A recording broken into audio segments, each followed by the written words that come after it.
بسم الله الرحمن الرحيم، اللهم صل على محمد وعلى آل محمد. خسارة النادي الأهلي من نادي بالميراس البرازيلي، ليه وصلنا لكل ده؟ إزاي وصلنا له؟ وصمة عار في تاريخ النادي الأهلي مباراة النهارده ما بينه وما بين نادي بالميراس البرازيلي. احنا وصلنا لدرجة إننا كان نفسنا إن المباراة تتأجل أو تتلغي عشان خاطر يعيدوها من الأول تاني بدل الكارثة اللي كنا فيها، و2-0 حصيلة المباراة. فقبل ما نبدأ الحلقة ما تنساش تصلي على النبي وتعمل لايك للفيديو وتشترك في القناة وتفعل جرس التنبيهات عشان اي حاجه ننزلها يجيلك بقى اشعار. ومن غير كلام كتير يلا نخش في تفاصيل. اول حاجه هنتكلم فيها وهي تشكيله المباراه اللي بالنسبه لي كانت مقبوله جدا، واللي كان مقبول قوي فيها اكتر هو يحيى عطيه الله، اللي بالمناسبه كنت حاطه في الثلاجه ماتش باتشوكا وكمان ماتش انتر ميامي. ما اعرفش الراجل ايه اللي خلاه يفتكره النهارده، وما اعرفش برده مين اللي بيدير المباراه، ولا هل ده مخ بني ادم واحد، ولا ده مخ ناس كتير، ولا مين اللي بيفكر ومين اللي بيحط التشكيله. ما حدش بقى فاهم اي حاجه. في حراسه المرمى محمد الشناوي، قدامه رباعي في خط الظهر محمد هاني اللي ما جاش النهارده، اشرف داري، رامي ربيعه ايه، رامي خلاص بقى اتكل على الله مع اليوفي لبس خمسه، اشرف داري وياسر ابراهيم. أم، انا النهارده هتكلم بصراحه. مفيش. انا جايب اجنبي مدافع، مفيش بجد، لا يتخير عن ياسر ابراهيم، لا يتخير عن اي مدافع في مصر. جايب مدافع مغربي بلح.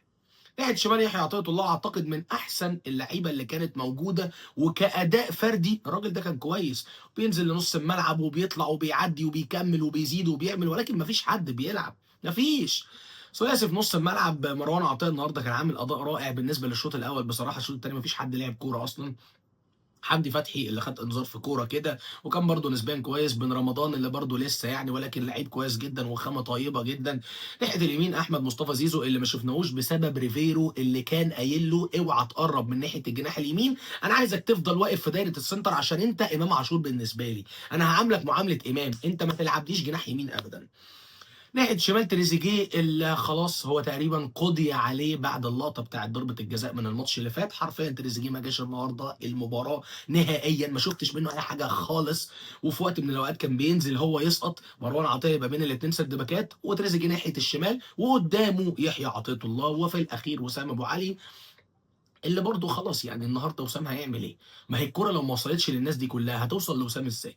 طبعا كان سوء توفيق من وسام ابو علي النهارده انه جاب جول في نفسه، لبسنا الجول الاول، ولكن عادي يعني. بص، هي في الاول في الاخر اقدار، هو مش عامل كده قاصد ولا فشل منه، بالعكس هو الراجل كان بيحاول يدافع، لطشت معاه دخل فينا الجول، وداخل بسويرف او بلوب فظيع في محمد الشناوي مستحيل يصدها. دي كانت التشكيله. طبعا البودلة حسبي الله ونعم الوكيل، حسبي الله ونعم الوكيل. بن شرقي، جراديشار كان حلو، جراديشار نزل عمل قلق والله. حسين الشحات، محمد مجدي، عفشه عربيه. نزل ناحيه نزل مين تاني؟ نزل حد تاني في نص الملعب. نزل بيكام كمان، ونزل اللهم صل على النبي. ده الدنيا بايظه خالص يا جدعان والله العظيم. احنا بجد احنا وحشين قوي، احنا وحشين قوي قوي قوي قوي قوي فوق ما تتخيل.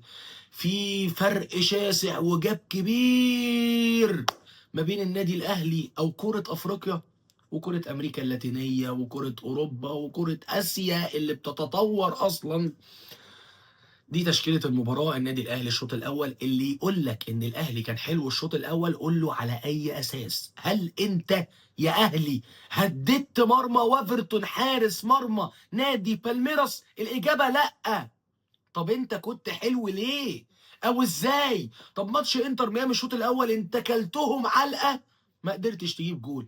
لكن انت الشوط الاول بتاع بالميراس انت فكر لي كده يا راجل، ده انت اول شوطه شايطها كانت باقدام محمد مجدي قفشه، شوطه مضحكه جدا، وتاني شوطه كانت من اشرف بن شرقي، الاثنين كانوا بعد ال90 تقريبا او في ال90. شوطه اشرف بن شرقي اللي لم وشاطها شوطه ولا ليها 30 لازمه، دي في نص الجول، ده الراجل من كتر ما هي سهله عملها كده سابها في الارض وقام ماسكها. يا صباح الفل، انت ما جيتش خالص. مفيش اشرف بن شرقي، مفيش زيزو، حتى زيزو، بس زيزو الشوط الاول الراجل قايل له ما تخشش ناحيه اليمين. الشوط الثاني لما دخل ناحيه اليمين سنه بقى في تحركات، جراديشار كان عالمي في التحركات بتاعته، رائع بجد. لكن غير كده احنا بعيد قوي يا جماعه، احنا بعيد قوي. وبعدين انا عايز اتكلم في نقطه مهمه جدا. غالبا كده ميامي جاب جول، انتر ميامي جابوا جول في بورتو، وانا هتكلم في حظوظ تاهل الاهلي والكلام ده كله بس في اخر الحلقه. عايزين نتكلم على اللي وصلنا للي احنا فيه دلوقتي ده. غلطه الشاطر بألف، غلطه الاداره، اداره كابتن محمود الخطيب. حرفيا السنه دي اسوأ سنه تدار من ساعه ما انا وعيت على الدنيا، يعني قبل كده انا ما اعرفش بصراحه. اولا النادي الاهلي بيبقي او بيعلن ابقائه على مارسيل كولر من بعد خساره السوبر الافريقي للموسم اللي فات. طيب كلام جميل جدا، ودي كانت اول كارثه. كولر نتيجته او نتائجه بقت في الضياع قوي، والسكواد في الضياع جامد، والدنيا خربانه خالص، وانت برضه مكمل. وايه ده، انت جيت في اول الموسم جددت معاه العقد وعملت معاه اللي هو ايه، عقد العمل، اللي هو اللي بيعملوه في مدربين اوروبا، عقد عمل. يبقى انت كده تحت اي ظرف مرتبك بيجي لك كل شهر. انت لحد النهارده كولر لو ما مضاش في حته انت هتديله مرتبه كل شهر. فدي اول كارثه. تاني كارثة وهي انسحاب النادي الأهلي أمام نادي الزمالك الضعيف في مباراة القمة. كارثة أخرى، أنا كل ده ما كنتش عايز أتكلم فيه دعما للفريق، ولكن انسحبت. وساعتها قلت قرار تاريخي من كابتن محمود الخطيب، وعمره ما هيعمل كده إلا لو عنده دلائل وإثباتات تثبت إن الناس دي كلها بهايم وإحنا صح، والماتش يا يتعاد يا ناخد الثلاث نقط بطوله. وده ما حصلش، ما حصلش. واللوائح اتغيرت واتعكت وبقينا قاعدين في الشارع، مش في إدارة خالص، بقينا قاعدين في الشارع. ده مش اتحاد، ده احنا قاعدين بنلفق قوانين وبنلفق قواعد، ويقول لك اصل احنا غيرناه اول الموسم، واصل احنا ما اعرفش ايه، وانا معايا ريكوردات صباح الفل. كل ده ملوش اي لازمه. انت فين يا برنس؟ انا نايم. انا هخرج والله العظيم اسلام، اقسم بالله العظيم اسلام مهدي ده في حتة تانية. والله اللي بيفهم هيعرف ان اسلام مهدي ده اقسم بالله كلامه بيتوزن بذهب، بس بعد ما الحاجه تحصل. لكن يجي لك قبلها، عارف انت الافيه بتاع محمد هدى لما قال لك ايه مشكله العرفي، ان هو بيجوا بعد العرفي مش قبل العرفي. او اسلام مهدي عامل كده. اسلام مهدي بقى بيعكس، هو بيجي لك قبل العرفي بيقول لك ان في كارثه هتحصل، وانت تقعد تسف وتقلب وتهزر والكلام ده، وفي الاخر يطلع برضو كلام اسلام مهدي هو اللي حقيقه.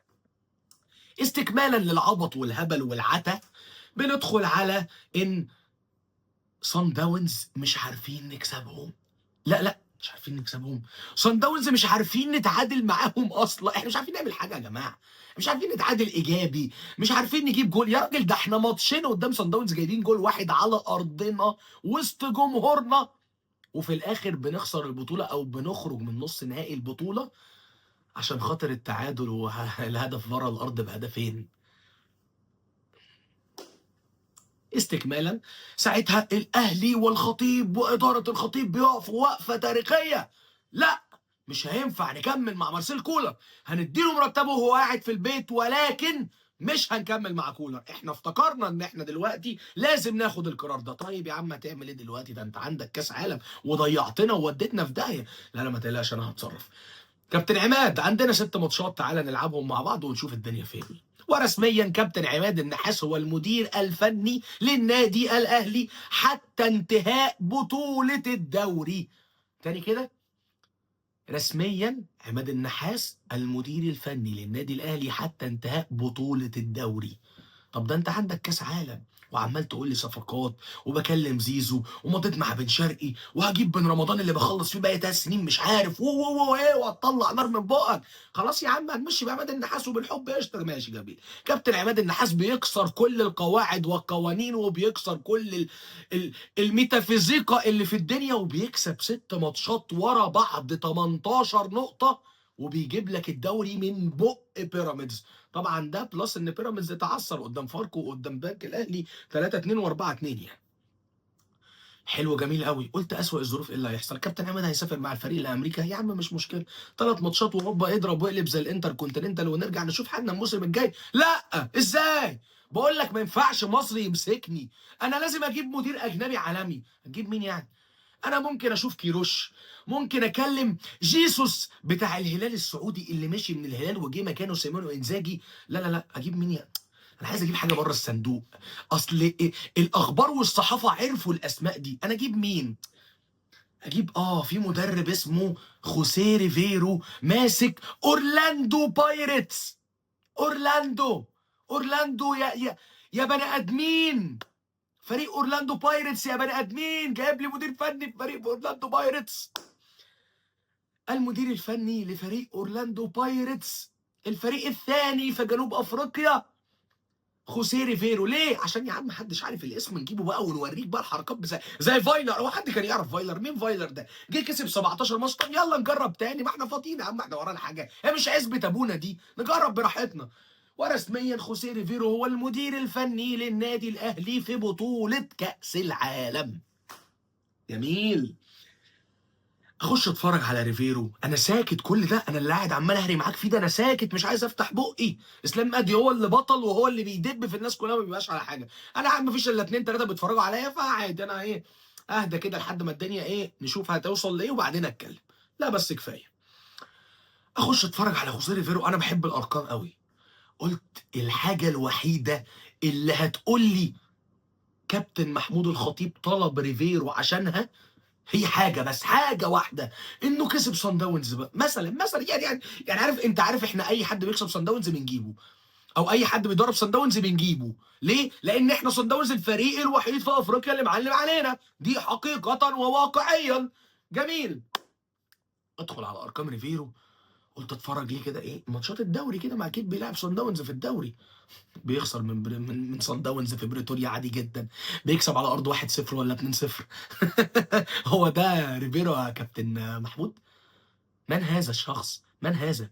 قال لك اول ما ريفيرو عرف ان الخطيب كلمه عشان خاطر يمسك الاهلي، اجهش بالبكاء، اجهش بالبكاء، وقال لك يا لهوي يا كابتن محمود، هل انت تراست مي تو كان ذيس كلاب؟ هو عمل كده، قال له ليد ذيس كلاب. انا انت انا يعني عشان كسبتك 2-1 في المجموعات ولا ما اعرفش كسبتك كام، تجيب لي يا كابتن محمود؟ ايه الثقه الكبيره دي يا كابتن محمود؟ جزاك الله كل خير. عايز كام يا عم؟ هتاخد كام؟ 130 الف دولار في الشهر، مش مشكله يا زميلي، افتح الخزنه واديله. حلو. جبت لي مدير فني لا يفقه اي شيء عن الكره في افريقيا، حتى وهو ماسك اورلاندو بايرتس يا مؤمن. وحتى لو كان بيعمل نتائج، هو انت هتقارن اورلاندو بايرتس بالاهلي؟ يا ربي. طب كولر وفايلر جبتهم من اوروبا، لكن ده موجود في افريقيا عادي، ومش ماسك صن داونز زي موسيماني، ولا كان بيتألق. جبته ليه يا اسطى؟ نقف على كده؟ لا لا لا، نقف على كده انا اجيب لك بقى شويه صفقات، ارجع بيكم، اكلم حمدي فتحي حبيب قلبي، اخلص في من رمضان اللي بحاول اخلص معاه بقالي 13 سنه. عارف كده، عامل زي بغداد بنجاح، كل سنه بغداد بنجاح جاي من 3 4 5 6 سنين. احمد الصالح المدافع اللي هيمضي في الاهلي ان شاء الله، قعدنا طول عمرنا مستنيين احمد الصالح ده، ما جاش احمد الصالح من ايام صالح جمعه، ما جاش احمد الصالح. اسكت على كده؟ لا، اجيب لك بقى كل اللعيبه اللي مش عارفه بعضها بين رمضان. انا هجيب لك صفقه سوبر ناحيه الشمال في الجناح، انا هجيب لك تريزيجيه، وعندك بن شرقي. مش بس كده، عايز تاني خد تاني، هجيب لك زيزو. عايز تاني خد تاني، هجيب لك ديانج. نفسك في حاجه تاني؟ انت عندك يحيى هنحطه في الثلاجه. عايز تاني؟ بقول لك هديك بيكم، هديك. خد تاني. وفي الاخر وصلنا لقوام فريق لا الفريق يعرف بعضه ولا المدرب يعرفهم اساسا. يعني اللي يقعد يقول لك اصل ده خلي بالك ريفيرو عارف الفرقه. يا عم ريفيرو مين اللي اما الفرقه ما تعرفش بعض؟ اتفرج على الشوط الثاني في بالميراس بعد التبديلات اللي حصلت بعد الكارثه بتاعه الاحوال الجويه. الراجل ده محمد هاني بيبص الكوره تطلع اوت عشان خاطر بيكم مش فاهم، ولا مروان عطيه مش فاهم مين اللي بيعمل ايه. يا راجل، يا راجل شفيق، يا راجل. ونهايه ما عملناش حاجه، تعادلنا مع انتر ميامي اللي اي حد ممكن يتعادل معاه عادي، صدقني عادي جدا تتعادل مع انتر. انت ما عملتش انجاز، ما عملتش انجاز. فهل لو كابتن عماد النحاس كان كمل ده انا بقى ما رجعناش للسيناريو من الاول ان كولر ما مشيش، لا، كولر مشي بعد افريقيا مش مشكله. هل كابتن عماد لو كان كمل كان هيبقى في سيناريو اسوأ من السيناريو ده؟ ايه هو هيخسر 3 ماتشات عادي يعني. ايه المشكله؟ هنقول يا عم خلاص مش مشكله، الراجل كتر خير الدنيا انه كمل معانا وخلاص يا عم، خسر ال3 ماتشات فداك يا سيدي، ما احنا طول عمرنا بنخسر في اوروبا، يعني ايه المشكله يعني؟ مش فاهم. بالميراس لعبنا ماتشين قبل كده كسبنا ماتش منهم بضربات جزاء 3-2 من 6 ضربات جزاء يا راجل، والماتش التاني خدنا على وشنا 2-0. صباح الفل، هو انت عملت إيه؟ انت عشان بتكسب لي اوكلاند ولا منتري بتسديد محمد هاني شوطه كده بالحب بروح وروح فانيله النادي الاهلي يبقى انت كده بقيت نجم؟ لا لا لا لا لا. انا بعد ماتش بالميراس النهارده ده ايقنت ان في جاب كبيره جدا ما بين كوره افريقيا وكوره امريكا واسيا واوروبا وكله كله كله كله كله كله كله كله كله اي حاجه. نقطه كمان عايز اتكلم فيها، انت بتقول لي نزود عدد الاجانب، طب ما انت عندك كام اجنبي مفيش فيهم حد عمل حاجه. انت ما بتعرفش تشتري لعيبه عشان تقول لي زود اجانب، يعني انت لو زودت لك اجانب هتعمل زي صن داونز وتروح تجيب لي مثلا واحد زي مارسيلو الليندي، هتروح تدور وتكتشف راينرز او تجيب بيتر شالوليلي مثلا. عمرك ما هتعمل كده، ليه؟ لان انت ضعيف في الصفقات وان انت تطلع حد صغير. انت شفت الاثنين الصغيرين المتالقين، مورا واستيفاو بتوع بالميراس وبورتو؟ يا راجل حرام عليك يا راجل، ده احنا بعيد جدا فكريا. وخلي بالك عشان بس ايه الناس الزياطه الجميله اللي هتفهم الكلام غلط، انا بتكلم على الاهلي وانا بقارنه باوروبا واسيا وافريقيا، سوري، اوروبا واسيا وامريكا. ماليش علاقه بالمحلي، احنا كده كده مخلصين محلي من زمان. انا بتكلم عليا، انا عايز اطمح للاعلى، وانا هفضل طول عمري عمال اخد افريقيا واكسب الزمالك واخسر من صن داونز واخد افريقيا اللي بعدها واطمح ان اخد 3 افريقيا ورا بعض واخر 2؟ يا عم امال ايه؟ طب فين؟ طب امال فين اخر اللعبه؟ عارف انت الموضوع عامل اكنك انت عمال تلعب لعبه هي فيها 6 ليفلات بس، مفيش سابع. فانت تخلص ال6 وتقوم عايد من الاول. طب انا عايز اعدي، عايز اعدي، خدت دوري وكاس وسوبر وسوبر افريقي ولعبت لعبت انتر كونتيننتال وكنت عايز اوصل واكسب اخش على كاس عالم. ليفل جديد جالك مش قادر انك تعمل فيه اي حاجه. انتهت مباراه بالميراس، شوطنا شوطه من قفشه مضحكه جدا، وشوطه مضحكه اكتر من اشرف بن شرقي اللي ملهاش اي 30 لازمه بجد. تريزيجيه ما جاش في الماتش، اسامه ابو علي برضو لا. جراديشار بالنسبه لي كان من احسن اللعيبه اللي لعبت هو ويحيى عطيه الله كاداء يعني. زيزو في اخر كام دقيقه لما اتطرف ناحيه اليمين حسيت بفرق في اللعب برضو. مروان عطيه الشوط الاول كان رائع بصراحه، بن رمضان كتر خيره، بس زي ما بقول لك مفيش انسجام، اللعيبه مش عارفه بعضها، مش عارفين احنا مين ولا فين. يا راجل كنت عملت كده الموسم اللي فات وجبت اللعيبه تلعب، ما بالميراس عملوا كده. بالميراس صفقاتهم دي كلها في اول الموسم اللي فات لعبوا الموسم مع بعض جم كلوك زي ما بياكلوك كل مره. خلصت المباراه، بورتو وانتر ميامي وفرص تأهل النادي الاهلي في ال3 حالات، سواء كان بورتو يكسب يتعادل مع ميامي، ميامي يكسب بورتو. دلوقتي المجموعه الاول بالميراس ب4 نقاط، النادي الاهلي في الاخر بنقطه. حاليا وانا بكلمك دلوقتي بورتو وانتر ميامي متعادلين 1-1. خلينا نفترض اول حاجه ان بورتو يكسب انتر ميامي، تلعب الماتش اللي جاي تكسب بورتو، صعدت تاني وانت مغمض، انت هتروح شرفيا عشان تاخد الفلوس، تخسر من باريس او تخسر من باريس وتطلع باي باي جزاك الله كل خير. طيب الماتش خلص تعادل بورتو مع انتر ميامي، يبقى كل واحد فيهم 2، انت الاخير بنقطه والاول بالميراس. بالميراس هيكسب انتر ميامي، بالميراس بقى 7 نقط، اركن بالميراس خالص، انتر ميامي هيفضل 2. لازم تكسب بورتو، سهله صح؟ سهله. طب لو اتعادلت مع بورتو يبقى 3-3، 3 نقط و3 نقط انت وبورتو، والمواجهات المباشره نفس الكلام. ايه اللي هيحصل بقى ساعتها؟ تحسب عدد الاهداف، انت لابس فيك 2،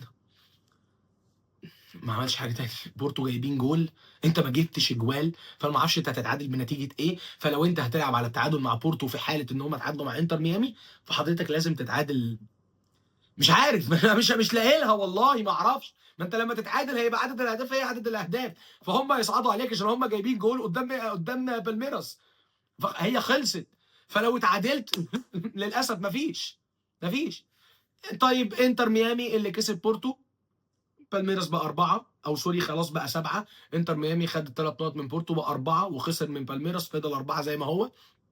انت هتلاعب بورتو، بورتو نقطة وانت نقطة، تكسب بورتو بسكور او على الاقل هدفين 3 انت ما جبتش جوال اصلا، وتشوف فرق الاهداف ما بينك وما بين انتر ميامي. كل الكلام ده بقى، هل هذا ممكن ان يحدث اصلا؟ اصلا انت ضعيف قوي بجد بجد. انت اوروبيا او في التواجد العالمي الاهلي، انا اسف، مش قادر.